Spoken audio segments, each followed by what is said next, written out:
Pues vamos con el análisis de las claves de esta jornada y saludamos para ello a Rodrigo Floro, que es analista macro en CIMD Intermoney. Rodrigo, ¿qué tal? Muy buenas tardes. Hola, buenas tardes.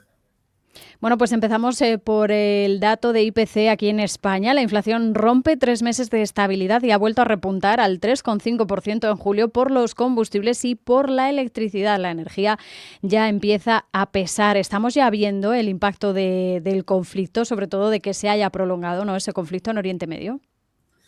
Bueno, es cierto que la lectura ha sorprendido más, siendo más alta de lo esperado, porque esperaba el mercado un 3,2% y se ha situado en un 3,5%, pero tampoco creo que eso se deba al repunte del petróleo y al reinicio de las hostilidades. Más que nada porque nosotros sabíamos que a partir de julio se van a revertir las reducciones del IVA que se habían aplicado a los carburantes del 21% al 10%. Entonces, lógicamente, que se revierta eso nos hacía nos hacía vislumbrar que en julio precisamente eso iba a ocasionar un repunte de los precios de los hidrocarburos, ¿no? Porque es cierto que ahora se ha aplicado una pequeña reducción de los impuestos especiales a los hidrocarburos, pero no ha sido suficiente para compensar esa reducción en el IVA. Y luego también que obviamente que dada la época estival esperábamos unos precios más altos de servicios como hostelería y ocio, y todo ello ha contribuido a que nos encontrásemos con este nuevo repunte en el IPC español. Tenemos también hoy datos importantes a vigilar en Estados Unidos, como el PIB. La economía estadounidense se frena. Ha crecido un 1,5% anual en el segundo trimestre y ese dato de PCE, muy vigilado por parte de la Reserva Federal, la inflación PCE de Estados Unidos que cae al 3,7% en junio y la subyacente al 3,3% en este caso los datos están en línea con las previsiones. ¿Qué sería para ti lo más destacado de estas cifras que hemos conocido hoy en Estados Unidos? Pues sobre todo, sabiendo que el PCE, el informe de precios, era de junio y que ya teníamos las pistas que nos había dado el IPC en su momento, yo me quedo más sobre todo con las cifras del PIB y más que nada para ser un poco más cauto antes que dejarse sorprender por el bajo nivel de la lectura general. Creció un 1,5% trimestral anualizado, eso era medio punto por debajo de las estimaciones, pero sin embargo la composición del crecimiento de la economía era bastante buena. Hay que tener en cuenta que los inventarios reducían para este trimestre 0,7 puntos y eso hubiese hecho sin esa reducción que la lectura hubiese alcanzado las estimaciones, y luego también que el consumo personal, el consumo en los hogares se ha mostrado bastante resiliente este trimestre. Teníamos un consumo en los hogares que crecía al 3,2%, mucho mejor que el 0,5% del primer trimestre, y además eso lo veíamos tanto en servicios, donde crecía un 2,2% frente al 0,5% anterior, y en bienes, que crecía un 5%. Así que eso, inversión empresarial también empujada por la inteligencia artificial, ha sido bastante sólida y nos da a entender que la situación económica es bastante mejor de lo que marcaba la lectura general del PIB. Ujú. Teníamos esta semana también esa referencia tan importante como la reunión de tipos por parte de la Fed. Se han mantenido las tasas sin cambios en línea con las previsiones, con 9 votos a favor, por cierto, y 3 en contra, 3 que ya apostaban por una subida de tipos. Donald Trump, que por cierto también había pedido, como bien saben, una rebaja de tipos, ha aplaudido la actuación del nuevo presidente de la Reserva Federal. En este sentido, Rodrigo, ¿qué sería lo más importante a tener en cuenta?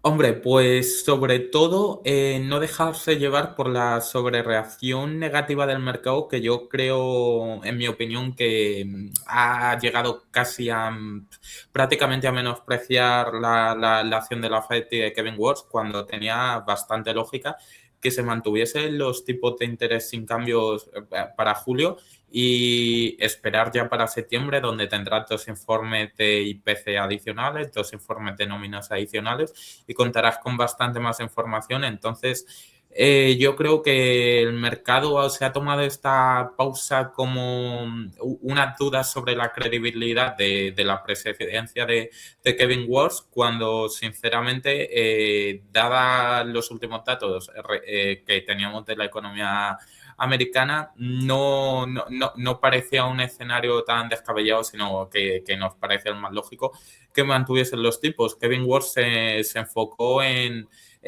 dejar ver que por el momento el endurecimiento de las condiciones de financiación en el mercado también estaba ayudando a hacer ese trabajo a la Reserva Federal y sobre todo, como digo, que de cara a septiembre vamos a tener bastante más información, tanto en materia de datos como en los acontecimientos y el desarrollo de las hostilidades en Oriente Medio. Con eso, ahí ya se podía vislumbrar, en caso de que fuese necesario, el poder acometer una subida de tipos. Pero hasta Ujú. ahora la pausa de julio me parecía que iba acorde a la lógica y al escenario actual. Ujú.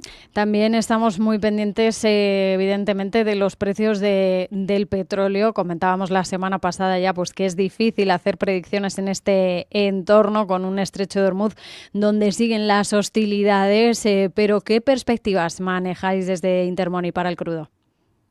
Pues como tú dices, ahora mismo es un escenario con bastante incertidumbre y difícil para hacer unas previsiones fiables y con las que casarse para los próximos meses, pero viendo el transcurso de los acontecimientos y también teniendo en cuenta que en noviembre tenemos las elecciones de midterm y seguramente para ahí las hostilidades hayan tenido que rebajarse mucho si no quiere Donald Trump que le pese muy negativamente en términos electorales, no sería descabellado pensar que la media de los precios del petróleo para este trimestre podría estar en el entorno de los $85 el barril de crudo. Y ojo, que eso tampoco haría indicar que fuesen a repuntar los IPC debido a este escenario, porque ahora mismo, acorde a nuestros cálculos y a nuestros análisis, el precio de $85 por barril es acorde a un precio de galón de la gasolina en Estados Unidos entre $4, $4,15, que es donde está ahora. Es decir, que no tendría por qué producirse una subida en el precio del galón que se trasladase al alza en los precios del IPC, sino que ahora mismo ya estaría metida en los propios precios actuales.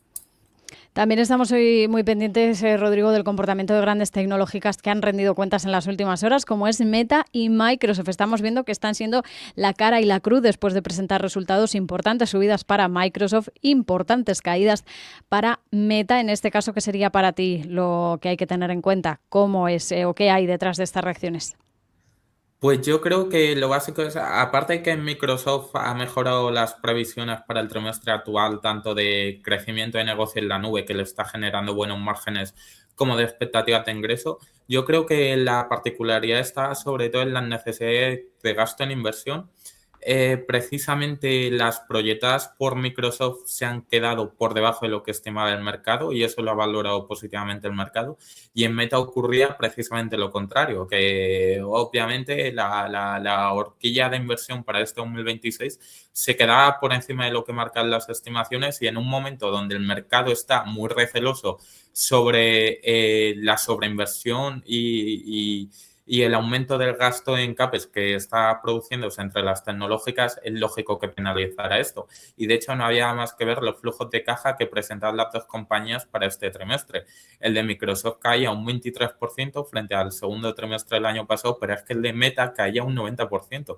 Estamos hablando de que su flujo de caja pasó de ser de 8.500 millones de dólares a 800 millones. Lógicamente, esto al mercado no le está gustando y todas las preguntas que iban para Mark Zuckerberg residían en torno a si se podía capitalizar en forma de ingresos todo el gasto que está cometiendo ahora Meta, porque ahora mismo el mercado duda de que vaya a ser tan fructífero.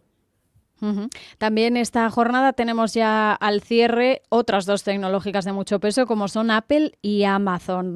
Últimamente los analistas están mirando con buenos ojos a Apple dentro de las magníficas. ¿Compartes esta visión?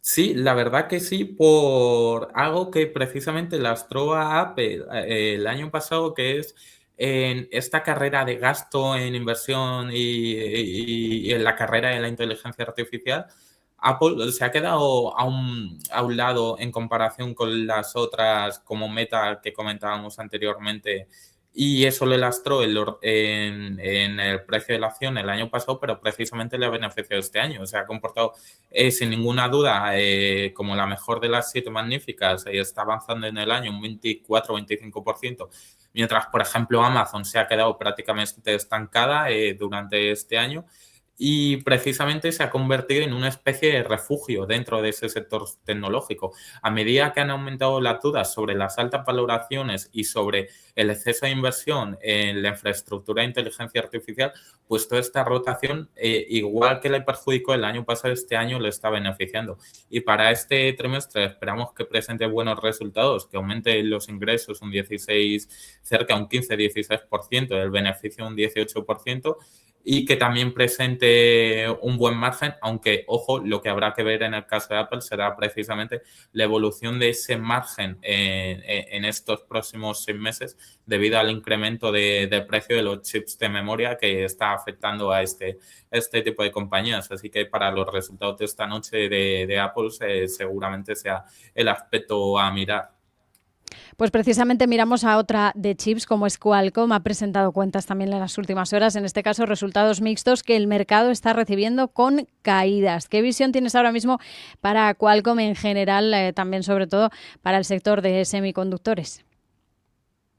Precisamente es que estaba muy relacionado y es que si bien la compañía ha presentado buenos resultados para este trimestre que batían las estimaciones de ingresos, la clave estaba en las estimaciones de cara al siguiente trimestre, al trimestre actual, y ahí proyectaba una horquilla de beneficio por acción ajustada donde el nivel máximo de la horquilla, que me parece que era $2,25, se quedaba por debajo del 2,35 que estimaban los analistas de Wall Street.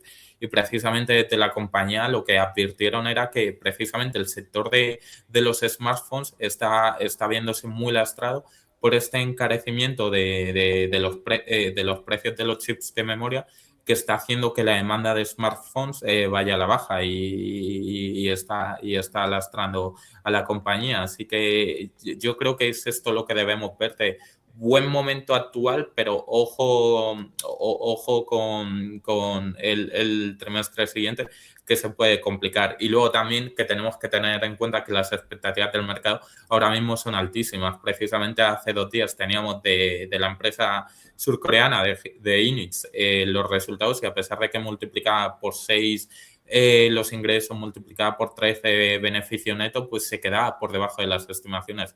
Entonces, incluso teniendo un buen momento actual, dado que las expectativas están tan infladas, es posible que este tipo de compañías acaben decepcionando al mercado. Y también ya para terminar, Rodrigo, tenemos que echar un vistazo al oro. Estaba a la espera de conocerse esos datos en macro en Estados Unidos y tras publicarse esas cifras que hemos comentado, sobre todo de PIB, pues estamos viendo un nuevo repunte para el precio del oro, tanto al contado como para los futuros. ¿Cómo ves ahora mismo al oro? ¿Qué previsiones manejáis? Hombre, pues ahora mismo es que al oro le afectan los factores a corto plazo de reinicio de las tensiones en Oriente Medio y lo que eso favorece al dólar, búsqueda de activos refugio, que como decimos, perjudica en el corto plazo al oro, pero los factores subyacentes, los factores más fundamentales a medio y largo plazo siguen estando ahí. Entonces, en el caso de un escenario más amable en Oriente Medio y una normalización a nivel del escenario geopolítico, eso debería hacer que los siguientes trimestres fueran buenos para el oro y que el precio volviese a crecer hasta el entorno de cerrar el año sobre los 4.400, 4.500 porque dólares la onza, porque por ejemplo vemos que si bien el flujo de los ETF se ha reducido un poco, la inversión en la compra por parte de los bancos centrales sigue estando ahí y las expectativas de compra de esos mismos bancos centrales para el futuro siguen aumentando y creemos que eso acaba beneficiando en el medio y largo plazo a los precios del oro. Pues esas son las claves del día en el mercado que hemos comentado con Rodrigo Floro desde CIMD Intermoney. Rodrigo, muchísimas gracias, como siempre, un abrazo. Nada, muchas gracias a ti.